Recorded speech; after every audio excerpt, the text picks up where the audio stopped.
bonjour, vous êtes le président de la Feria. Est-ce que vous pouvez nous présenter un peu la Feria ? Oui, alors la Feria en fait est une fédération d'associations à Rennes qui fédère donc 18 associations étudiantes qui sont des associations de filière, donc généralistes, qui sont basées que ce soit à Rennes 1, à Rennes 2 ou dans des instituts et écoles indépendants.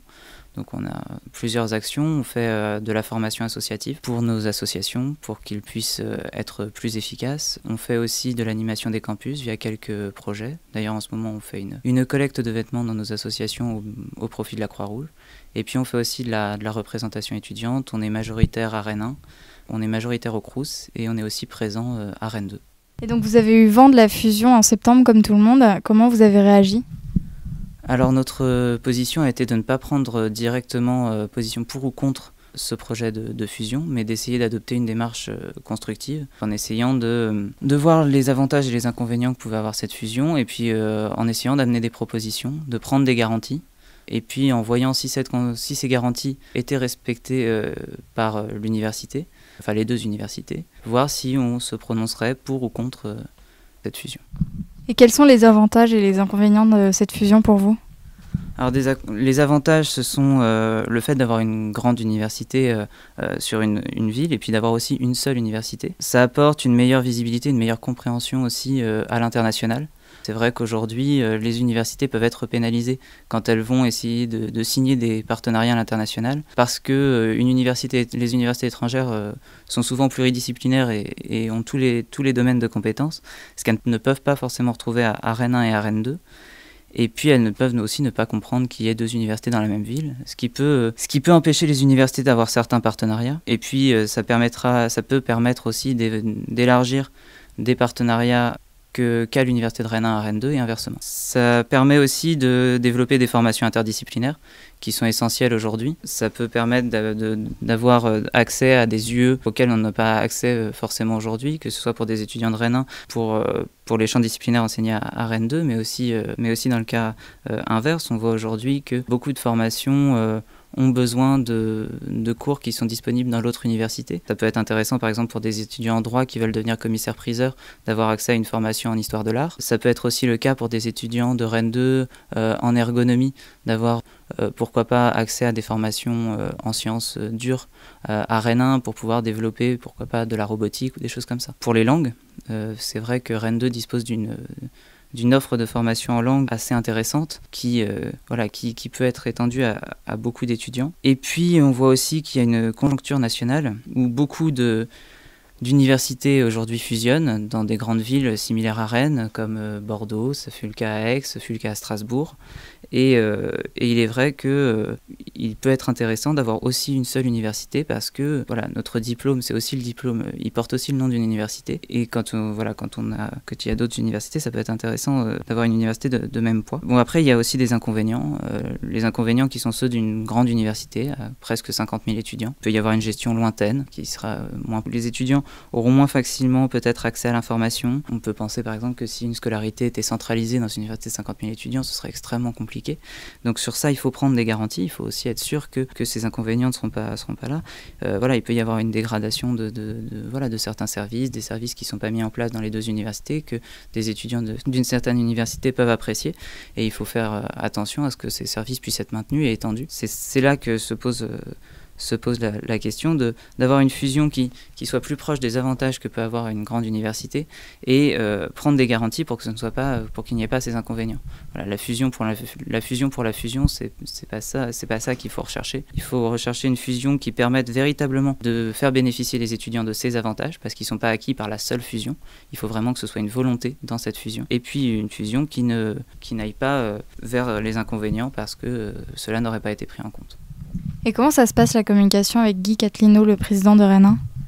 Alors, donc on a fait, peut-être expliquer un peu plus en détail la démarche de la Feria pour en venir après aux discussions qu'on a pu avoir avec les universités. Donc nous avons, suite à l'annonce de la fusion, enfin de la volonté de fusionner plutôt, notre réseau d'associations, en fait, on s'est mis autour d'une table, si on peut dire, et puis on On a essayé de voir quelles étaient les propositions qu'on pouvait faire dans cette fusion pour que pour qu'elle puisse correspondre à nos attentes. On a aussi fait une concertation publique auprès des étudiants, donc on a eu plusieurs centaines de réponses et qui nous ont permis de véritablement faire une contribution qui soit plus proche des attentes.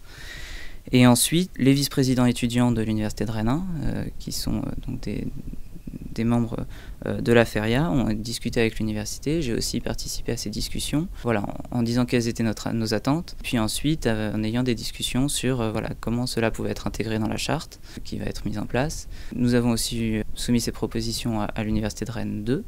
Et puis, les deux universités ont aussi, bien sûr, discuté ensemble sur nos propositions, puisqu'aucune des deux universités ne peut pas prendre seule les décisions. Donc, elles se sont mises autour de la table, elles aussi, avec nos propositions. C'est comme ça que se sont passées les négociations, si on peut dire. Donc, du coup, vous avez rajouté quelques éléments à la charte de Rennes 1, Rennes 2. Quels sont-ils ? Alors les éléments qui sont aujourd'hui rajoutés à la charte sont divers. On a demandé des garanties sur les formations, tout d'abord, sur le fait que cette fusion ait bien pour effet de créer des formations interdisciplinaires et pas juste d'accoler les formations qui existent dans les deux universités dans une seule grande entité. On a pris des garanties sur les langues, sur l'international. On a aussi demandé à ce que les services étudiants qui existent aujourd'hui soient maintenus, soient développés. On a aussi fait des propositions sur l'orientation, l'insertion professionnelle, mais aussi et c'est un point important, sur la gouvernance de l'université. Faire bien attention à ce que les étudiants ne perdent pas en représentativité. Et donc nous avons demandé à ce que les curseurs de représentation étudiante qu'on essaie de les placer le plus haut possible.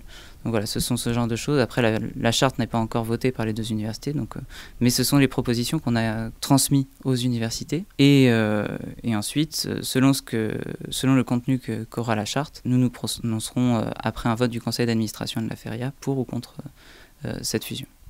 Et donc l'UNEF est contre la fusion, elle distribue des tracts et a fait des réunions publiques. Qu'est-ce que vous pensez de cette action ? L'UNEF a pris position contre la fusion d'office.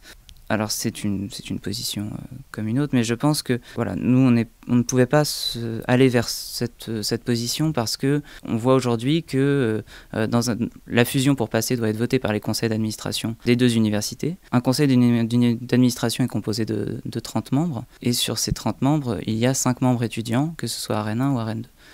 Donc aujourd'hui, même si des membres étudiants se prononcent contre, la fusion peut passer par le vote du reste du conseil d'administration. Et donc se prononcer contre ou se prononcer pour d'office est en fait peut être donner un blanc-seing, puisque si la fusion passe quand même, il n'y aura aucune proposition des étudiants, il n'y aura aucune voix des étudiants. Donc c'est pour ça que nous on a voulu contribuer. Donc après, l'UNEF fait des réunions publiques pour se prononcer contre. Je ne suis pas sûr que ce soit véritablement donner la parole aux étudiants. Après, c'est une position qui est la leur. Et voilà. Pour vous, il vaut mieux être dans une démarche constructive, consulter les étudiants ? Oui, parce que c'est la seule façon de leur donner la parole. Voilà. Aujourd'hui, si on se prononce, c'est ce que j'expliquais tout de suite, si on dit oui ou si on dit non, sans formuler de proposition, et que le reste du conseil d'administration vote sans partager l'avis sans avoir eu de proposition des étudiants, c'est une fusion qui se fait véritablement, et dans ce cas-là, sans les étudiants. Et quand on a parlé avec les universités, elles étaient d'ailleurs extrêmement heureuses que nous ayons fait des propositions, parce que le but des universités n'est pas non plus de se prononcer et d'écarter les étudiants de ce processus, c'est véritablement de les y associer. Et donc si on a été les seuls à formuler des propositions, et sans ces propositions, aucune voix des étudiants ne serait remontée aux universités. Et donc le vote pour ou contre la fusion, il va être voté dans quelques semaines. En attendant, comment vous voyez la suite pour vous ? Alors nous, pour l'instant, on va essayer de voir avec aussi nos élus dans les conseils le contenu définitif de la charte. Ensuite, à partir de ce contenu et en comparaison avec nos propositions, le conseil d'administration de la Feria se prononcera pour ou contre la fusion, et nos élus suivront jusqu'au vote final de la fusion. Et puis ensuite, notre contribution va servir aussi de base dans la mise en place effective de la fusion. On a une ligne, les étudiants peuvent savoir où on veut aller, où on va aller, même s'il y aura un petit peu de précision à apporter. Et puis ça va être aussi les élections universitaires à Rennes 1 et à Rennes 2. À Rennes 2 la semaine prochaine, à Rennes 1 dans un mois, pour pouvoir défendre véritablement les étudiants dans le cadre à la fois des universités de Rennes 1 et de Rennes 2 en propre, mais aussi dans le processus de mise en place effective de la nouvelle université.